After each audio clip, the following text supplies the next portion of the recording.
Today's special guest, yeah, you guys are in for a treat. Another reporter roundtable with my old pal, Steve Bousquet, opinion editor and columnist for the South Florida Sun Sentinel.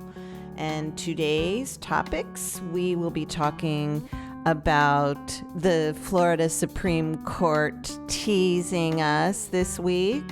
We will talk about President Donald Trump flexing a little muscle in elections near and far. And we talk about Haiti. He gives us a little bit of an insight into what's going on the ground in South Florida. And stay for the vacation rentals. You're listening to A Deeper Dive with Dara, a podcast by the News Service of Florida.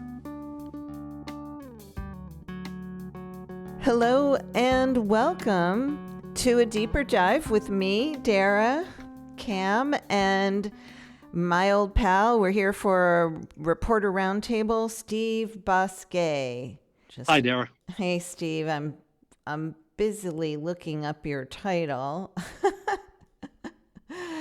My old pal, Steve Bousquet, opinion editor and columnist for the South Florida Sun Sentinel. And he is not in the Terracotta Room with us today because he is down there in South Florida. Welcome back, Steve. Yes, thanks a lot, Dara. Yep. We got a lot to talk about today. We are recording this on a Thursday, and I scheduled this so that we could meet after the Florida Supreme Court opinions are released on Thursdays at 11 a.m. Because we and the rest of Florida journalism world was waiting on the Supreme Court to rule on two proposed constitutional amendments, one dealing with abortion rights and one that would authorize recreational marijuana. And lo and behold, the Supreme Court did not issue any opinions today. Tomorrow is Good Friday, and the court has no later than April 1st, which is Monday, to release those opinions. So what say you? Yeah, well, this is, you can kind of feel Florida being sort of on the edge of its seat here, politically speaking. I'm going by what even Ron DeSantis has said publicly, that the recreational marijuana ballot initiative is going to get the green light. That's going to be on the ballot. People think. Obviously, the abortion rights question is a much closer question. I think a lot of Democrats I talk to think that because of the conservative track record of this court, they're not going to allow it to go before the voters. Right. I'm predicting pot, yes, abortion, no. That's my prediction. It cuts two ways because it will be, if they knock it off the ballot, it's obviously a big victory for the political right in the state.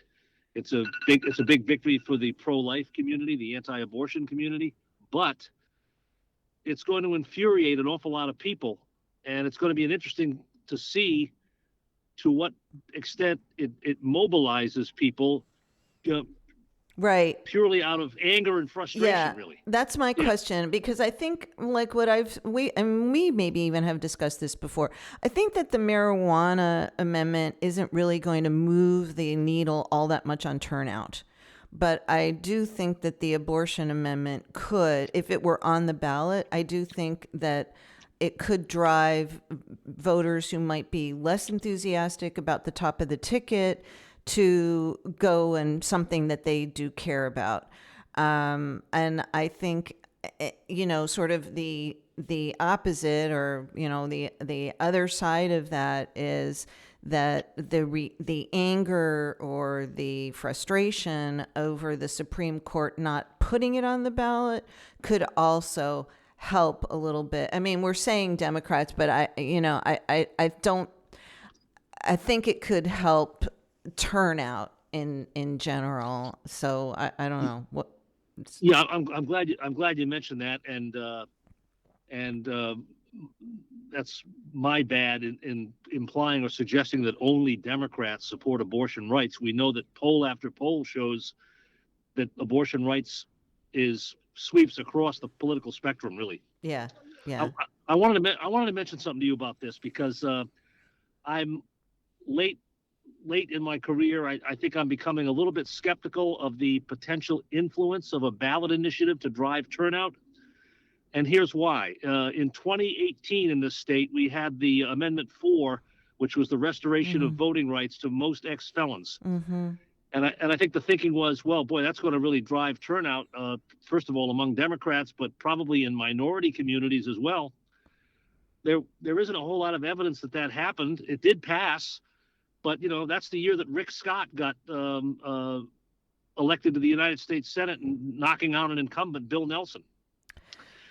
Then in 2020, you had the minimum wage increase on the ballot, which was supposed to drive turnout, especially in working class communities. And of course, 2020 is the year that Donald Trump, though he lost the election, he beat Joe Biden handily in Florida. So I don't know that it drives turnout for other races very much. Well, I think you're right. And the only reason that I might have a smidgen of disagreement with you on this, Steve, is two issues: abortion and Trump. The Trump, versus Biden rematch. I think there's a fear associated with, on the left and in the center, of a second Trump term. And I think there is a concern about abortion that drives that. I'm not saying it's going to be a lot, but look, even if it's 1%, even if it's 0.5% in Florida, that can make a difference. Not that it's going to make a difference at the top of the ticket, because I think we know Trump's going to win Florida and he'll win Florida handily. But it might help Democrats maybe down ballot. I don't know. You make a good point. Yeah, it could. It's just that there's ample evidence. I do think I would agree that the issue of abortion and women's reproductive freedom is sort of in a category by itself among these ballot questions. I really think it is, and so an issue this contentious on a presidential election ballot where you've already got a high turnout. Florida's done better in recent cycles. We're getting 75, 76, 77% turnouts in presidential elections. Still not high enough, but everybody needs to vote. We need to fine people $5 if they don't vote. That's my solution. Right.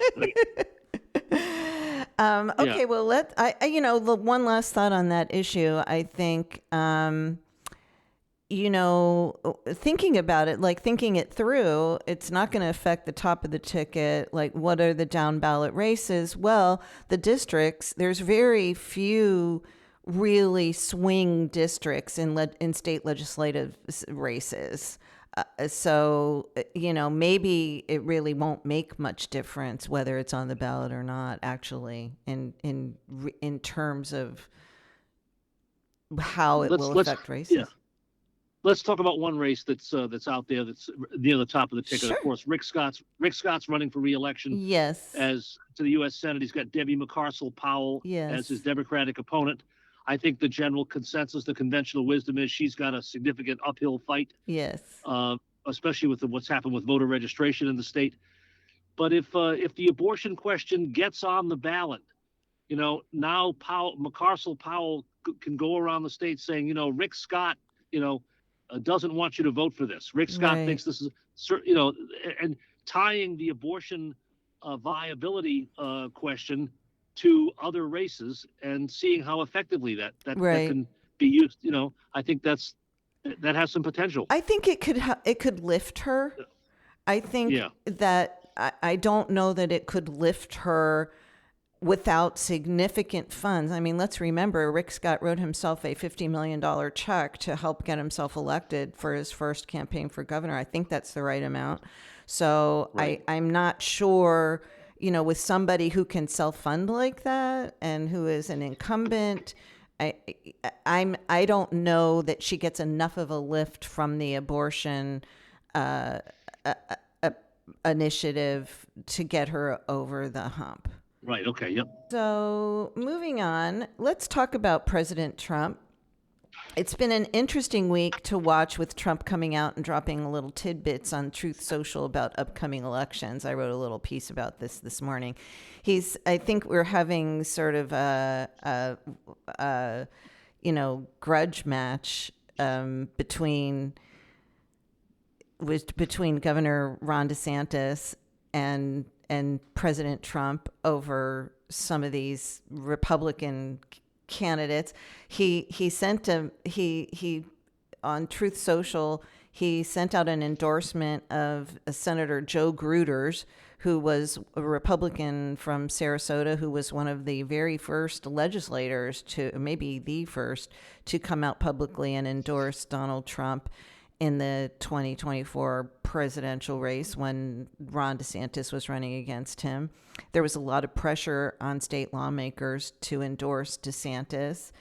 What's interesting about that endorsement is that Joe Gruters he endorsed him in the race for chief financial officer. Jimmy Patronis is termed out in 2026. So this is a race that's 2 years off. He also gave a shout out to Jimmy Patronis, by the way, on Truth Social. So this is a race that's 2 years out. Do you know of anyone, what is he signaling by doing that? I think it's just a thank you to Joe Gruters. You're right. I remember going to some airport hangar in Sarasota in the 2016 race for president, and seeing Joe Gruters there. Everybody in Florida politics knows that Gruters was really in on the ground floor with Donald Trump. I think it's, there's probably somebody he's trying to wave out of that race. I'm trying to think now who it is. I've heard a couple of Democratic names for CFO, but I haven't heard other Republicans. I've heard a name. Might be another former Republican Party of Florida chairman. I won't identify them, but I see. All right. Yeah. Well, anyway, Joe Gruters, likable guy, been a fixture in the legislature, former chairman of the Republican Party, stubbed his toe fairly significantly on that story a few months ago about trying to, what was he doing? He was encouraging his Senate colleagues to invest in an insurance company. Right. Anyway, that was, but Joe has generally, kind of stayed above the fray a little bit. Yeah. Hey, he takes my calls, so I put that in the plus column for him. Right. Absolutely. Trump also sent a shot across the bow, though, for Laurel Lee, a congresswoman from the Tampa Bay area who endorsed Governor DeSantis and who worked for DeSantis. She was Secretary of State under DeSantis. I mean, have you seen the governor come out and defend her? Is that something that you've been following at all, or were you aware? I have. Yeah. So what's up with that? I was aware of that. Yeah, I don't understand. I mean, first of all, everybody who's in the political arena can understand that, first of all, Laurel Lee was Secretary of State, the state's chief voting official in the first term of DeSantis. She is the wife of former Senate President Tom Lee. Let's see. I'm trying to think of the dynamics, but as I recall, she won a Republican. She won a primary. Seat. She defeated Jackie Toledo and Kelly Stargell, right, because that district includes Polk County, Hillsborough County, and one other county I can't think of right now. But right. She ran. It was a three-way primary. You don't really want to say three-way out loud anymore, do you? It's not when you're talking about Republicans. Not when you're talking about Republicans. Right. Okay. Three person. Right. So anyway, so President Trump posted that about, I forget what it was. He said, like, need a good MAGA Republican to run against to run Yeah. against her. It struck me as odd just that he would single her out like that, but Well, one of the hardest things to do in politics now, I'll grant that it's happened a few times in the last few cycles in Florida. It surprises me, but one of the hardest things to do in politics is to take out a sitting member of Congress. It is really not easy to do that. They've got like a 94% retention rate, something like that. Oh, Okay, that's what it's always like that, Steve. I've seen research for a long time. I don't know if it's still accurate, but I believe that my gut tells me that it is that people don't like Congress, but they like their congressperson. They like their congressman or congresswoman. always, Yeah. because that member of Congress, wrote your nephew a letter to get him into the Air Force Academy, or something like that, or Helped you get showed your up. passport. Oh, absolutely. Or help to untangle a Social Security Yeah. benefits question or Yeah. something like that. Yeah. Absolutely, yeah. Yeah. And so that's undoubtedly true. And so, yeah, Congress as an institution, gosh, their favorability is like a 17% or something.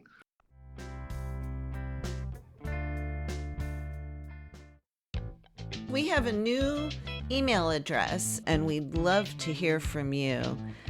To reach us and give us your input, tell us what you'd like to hear. Tell us what you thought about what you already heard.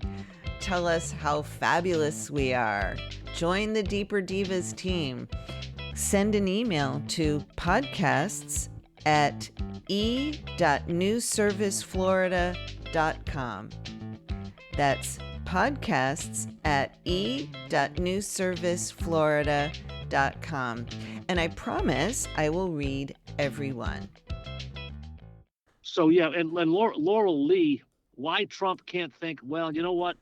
Not everybody's going to support me. She worked for DeSantis, so she's obviously going to have some level of loyalty to DeSantis. Yeah.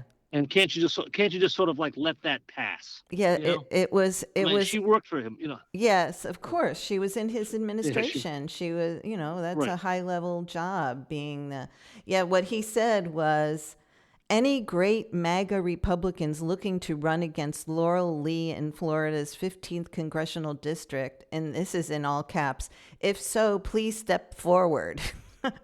And then Jackie Toledo, the former state rep who lost to Lee in the primary in 2022, she posted a response to that saying, great MAGA Republican answering the call and ready to serve. So I don't know if she will. We have a couple more months before qualifying. Then we'll have to have you back on and we'll talk about who's running against whom. Yeah, if it's Lee is an incumbent. Yeah. I know I just said it's hard to take out a congressional incumbent, Yeah. but Trump is a wild card here. Sure. He's very popular in this state. It's an August primary when the turnout's not going to be particularly high. Jackie Toledo, I don't know if she can raise significant amounts of money, but she's got some latent name ID in that part of the state. She was in the legislature, of course. Yeah.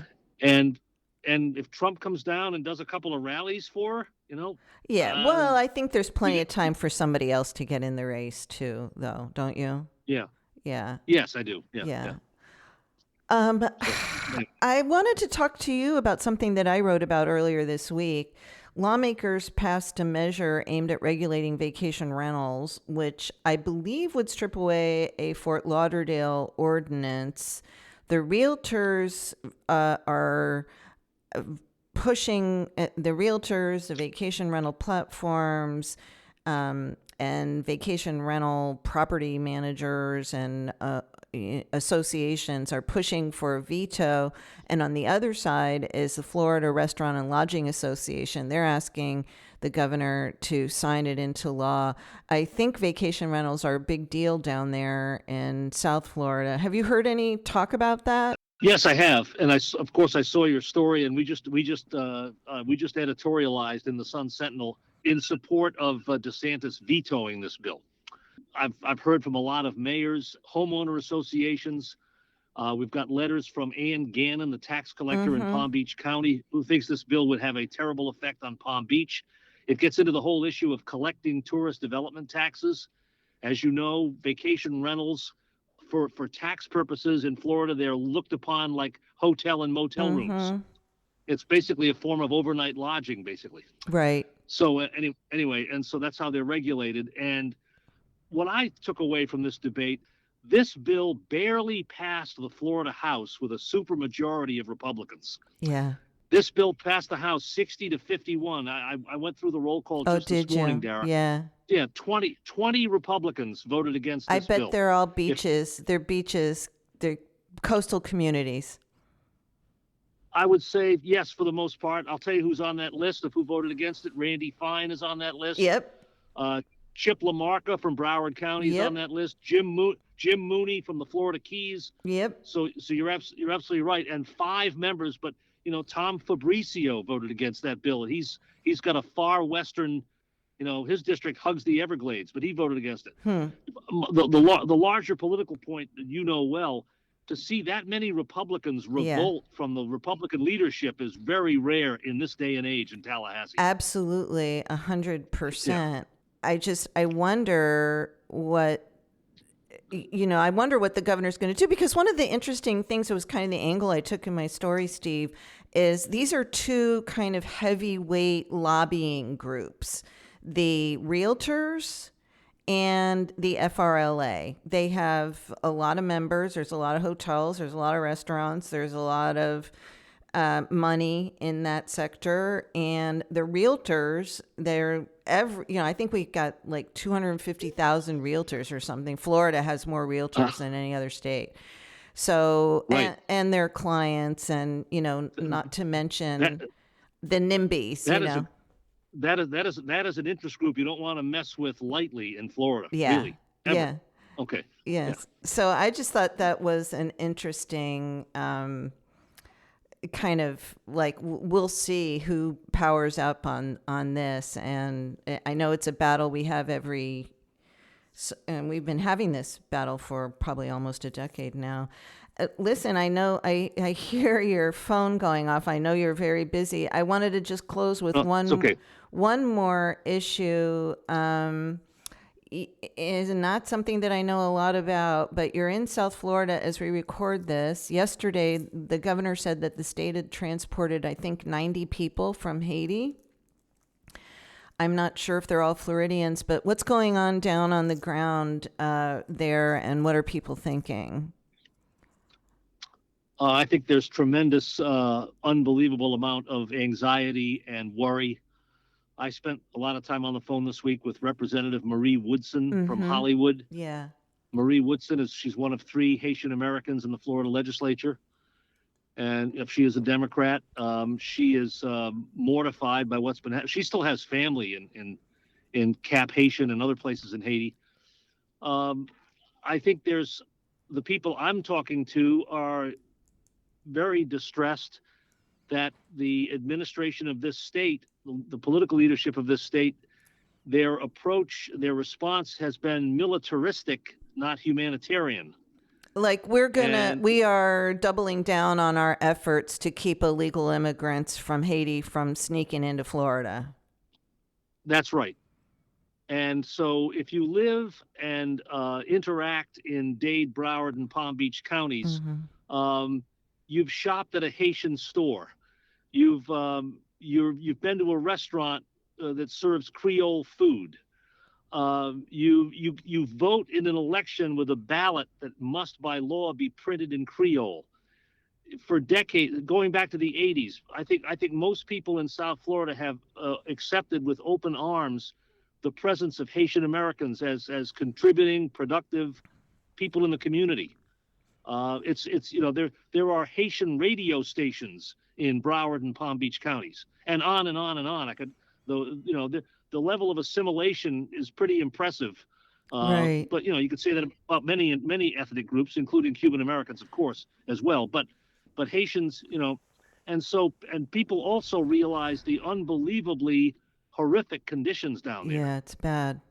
Going back to the earthquake, on top of the earthquake, now they have all this with gangs roaming the streets and gangs running the airport. Anyway, so the people I'm talking to are really distressed. And this idea that there might be a special session to pass a law like Texas, where I'm shorthanding it, but basically making it easier for the state to arrest people and detain people who are trying to come here from Haiti, is not, that's not the prevailing attitude in South Florida about how this should be handled. Well, it's a crisis situation down there in Haiti right now. And, I just wonder if there's, if the Haitian leaders in the community in South Florida are pointing to how the Cuban migrants are treated and comparing, like, why are we not being more welcoming? Right. Well, that gets into the whole wet foot, dry foot policy and all that stuff. Right. Yeah. Right. So, Marie Woodson thinks that by now the United States should be airlifting food supplies to Haiti, because famine and starvation is becoming a huge concern. So also criticism of the Biden administration too. Yeah, for not doing more. Right. Yeah, I think so. Right. Okay, well, Steve Bousquet, thank you so much, my friend, for joining me today. We'll catch up again soon. Okay, Dara. Thanks very much. Good to be with you. A Deeper Dive with Dara is hosted by Dara Cam, produced by Ryan Daly, and music for the podcast was recorded by Periodic Labs, LLC, and performed by Ryan Daly and Danny Reyes.